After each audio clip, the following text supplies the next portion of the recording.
Hello everyone, welcome to Polymath Park. I'm Patrick Compton. Today I want to look at a few words that I learned recently called shadenfreude and Compersion. A shadenfreude is a German term meaning to take pleasure in someone else's sufferings or failures. And now I'm sure you can think of some people in your life that relish in this concept. Now the term compersion arose more recently from the polyamory community, and is still not officially recognized in standard dictionaries, but it's a pretty useful term, so I'm bringing it into my vocabulary. It's usually taken to mean to take pleasure in the success and pleasure of someone else. This is quite the opposite of shadenfreude. Now, this is a feeling that we can be engaging in all the time, deeply imagining and respecting the achievements of our coworkers and peers. What are the contributing factors that lead one to becoming selfish? Well, as we saw in the last section, it's heavily contingent upon one's genetic and environmental situation, a view taken from biopsychosocial relativism. In countries where citizens are forced to share resources, mostly residing in the more struggling communities, we find socio-cultural examples of cooperation instead of trickery, compassion and compersion as opposed to competition and backbiting. Now, this notion of schadenfreude seems to run rampant in Western culture. Someone else's slip-up at work may be inwardly celebrated, as it could mean you're one step closer to getting that promotion. The cutthroat competitive natures of corporate structures with limited pay rates can give way to instances of stepping on others to get ahead, often involving trickery and sabotage, and misplaced justifications.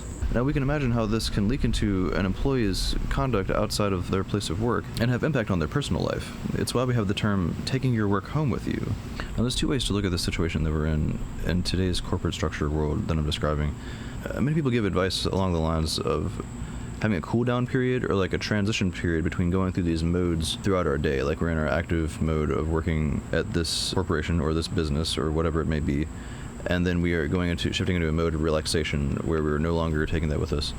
And that insinuates, like that leaves open the idea that there's this world that you're in this state and a mental world that you're in another state, and I really don't think that's the healthiest way to go about it. I really think it just keeps coming back to this relation thing, like this idea that we should be seeking ways to relate to each other and from that find sources of kindness and patience and empathy and connection. And if we're taking that through our workday like that, there shouldn't be any shifting of a mode that you're in to like serve this business or represent this business. If you're coming from that place. Now, I say that, but the type of business that you're in can be very restrictive to that type of ideology.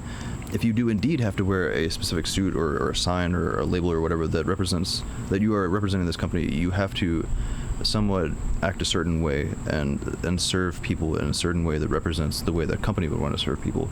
Now, that leaves it up to you to find how your moral compass aligns best with the company that you're working for.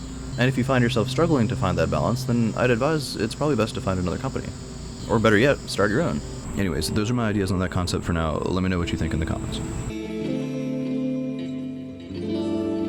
Another notion that seems to be running rampant in modern Western capitalist cultures is what I call the revenge mindset, or the retribution mindset. An ideology is developing that all must be made right by my particular definition of what is right. The sense of inclusion occupying only the boundaries of our particular nation, encouraging an us versus them mentality, which brings us into a state of competition over compersion, and revenge and retribution over relation. These terms, retribution and revenge, are linked to vengeance, and that does not serve us. Punishment is often necessary, but what we want to be going for is a merciful kind of punishment, from a place of loving kindness, at least as best as we can. That tends to be what works best. Otherwise, we're just locking people away from the world, and they're not helping them change anything. This we can refer to as the vengeance mindset, or the revenge mindset. This is subjectivism, and it limits our progress. I should say this is something that is a biological imperative, is a cultural parasite, as Gadside would probably put it, that's permeated throughout cultures, and this is something that Spinoza touched on, that he commented deeply on in the Ethics. He noted that the churches of the time, and therefore the cultures of the time, dictated that when things happen in the world that do not align with your particular religion's definition of what is good, then it cannot be good to you or any other organisms in reality, and you are therefore in your right to shun it or view it as disgusting. And here we are again with that insular cortex disgust response mechanism that we see permeating perspectives and cultures across time. And of course, these takes are developed just as most of our perspectives are, unconsciously, especially when our biases are confirmed. And I should say this is an ideology that's not only held in Judeo-Christian belief systems. I would say that this cognitive seeking for balance in things psychologically probably can be traced far back in our neurobiological evolution. What we want to do is set our brains back into its original homeostatic default mode. One of the best ways to go about doing this is to engage in meditation. But of course, many Western cultures don't encourage meditation. But that is changing.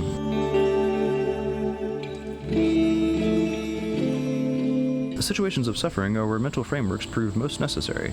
Any instance of sorrow that takes place in the stead of someone else can afford us a state of compersion, in the knowledge that the other person does not have to suffer or feel sorrow in the way that we have. This is also true for the alleviation of stressors or inconveniences, in the workplace or otherwise. When you're on your trip into the store, why not just grab one of the shopping carts from out in the parking lot to aid those underpaid workers that have to go fetch the carts at the end of the day? Now, if you take one of the carts that some asshole left in the middle of the parking lot back into the store, then you've essentially remedied his misdeed. The outlying carts are the ones that the cart loaders have to walk the farthest to get.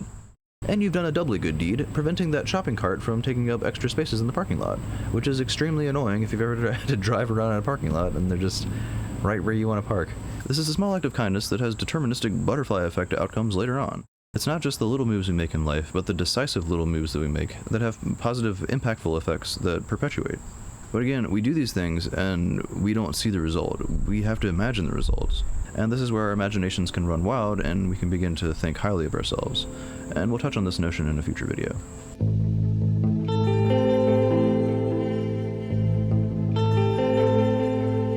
The recently deceased Thich Nhat Hanh was a fantastic poet and a modern guru. In his book, The Art of Communication, he wrote, quote, "When we listen with compassion, we can understand things that we wouldn't be able to understand if we were full of anger.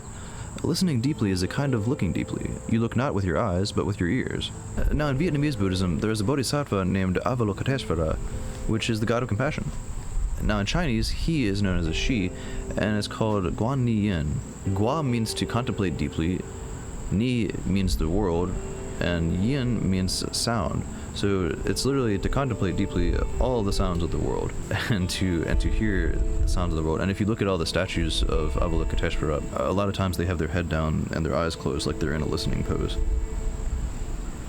Now, of course, in Buddhism, this is also interpreted as to listen to all the suffering of the world. Thich Nhat Hanh says, "When you listen like that, compassion is born in you, and you can have peace. Please listen with great compassion, even when you're sad because of bad news. Your compassion will soothe your agitation and make you more peaceful." Now, of course, in Buddhism, all of the sounds of the world is also meant to imply all the suffering of the world, and this notion strikes home with me very deeply. I spent large amounts of time thinking and researching all the suffering that our species has gone through, and all the struggles and trials that we've overcome, and not just in the here and now, but for thousands and millions of years before us. We're so very fortunate to be where we are at this point. I don't think we really realize this. The amount of suffering in the world has surely increased due to technology, but also decreased thanks to its involvement in medicine and psychology and the sciences. Through technology in combination with innovation that's marked and checked in empathy, we have progress. There have been many sounds of suffering and many sounds of joy throughout the world. Imagine growing up in a culture that promotes these ideas of compassion in symbols and idols. Hindus and Buddhists used idols as symbols of reference, relation, and some may say a remedy for cognitive dissonance. We can keep a little sign or symbol on our desks as a constant motivator to us. A symbol that many authors have been using for hundreds of years is called a memento mori, a reminder of your mortality. Literally keeping a skull on your desk as a symbol to be referenced to as a motivator. This is an icon, something to keep our goals aligned, keep our morals in line, similar to the Avalokiteshvara statue. My own is of Homo erectus georgicus, also known as Homo georgicus, because it's thought that they came about 800,000 years before Homo erectus. This is the first Homo species to settle in Europe, around 1.7 million years ago.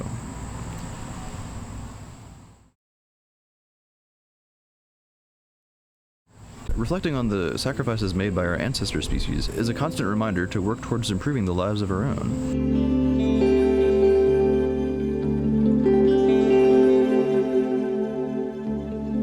Thich Nhat Hanh was interviewed by some journalists. They asked him, quote, "How should we be as journalists?" He replied, "If journalists are writing only from a place of shock, fear, or outrage, then they will write in a way that waters the fear and anger of the reader, possibly creating more violence. So what can we do when we receive such news? You have to tell the truth, but do so in a way that does not water the seeds of fear, anger, and vengeance in people. So you have to sit as a practitioner and ask, why would someone do violence to innocent people? When you look deeply, you will see that those who do violence have a wrong perception of the situation. They're so sure that their perception is the truth, and they may think that if they also die in the explosion, that they will go directly to heaven to join God. They think that by killing others and dying themselves, they are doing the work of God. You can see that this is wrong thinking, and you can have compassion." End quote. Should we forgive and forget? Should we try to put it out of our mind and consider it deterministically to be something that was bound to happen due to the causal chain of events that led up to it? and the limited means of preventing it? This is perhaps how Spinoza and other deterministic non-dualist philosophers would look at it. Or perhaps it's a bit of a stretch. Feel free to check me on anything that doesn't sound right to you in the comment section.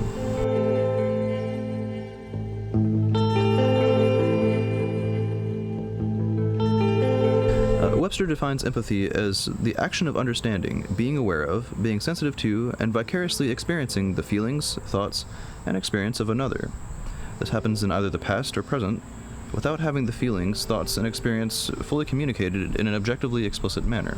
What this is saying is that it basically doesn't require words. This is something where we observe from examples in the physical world, and we feel some type of way about it. We feel relation. This is why I always keep coming back to this relation and the way that we relate and the way that we consider things relevant to us, and the way that our subconscious mind deals in relevance realization, as Vervaeke examines in his lectures.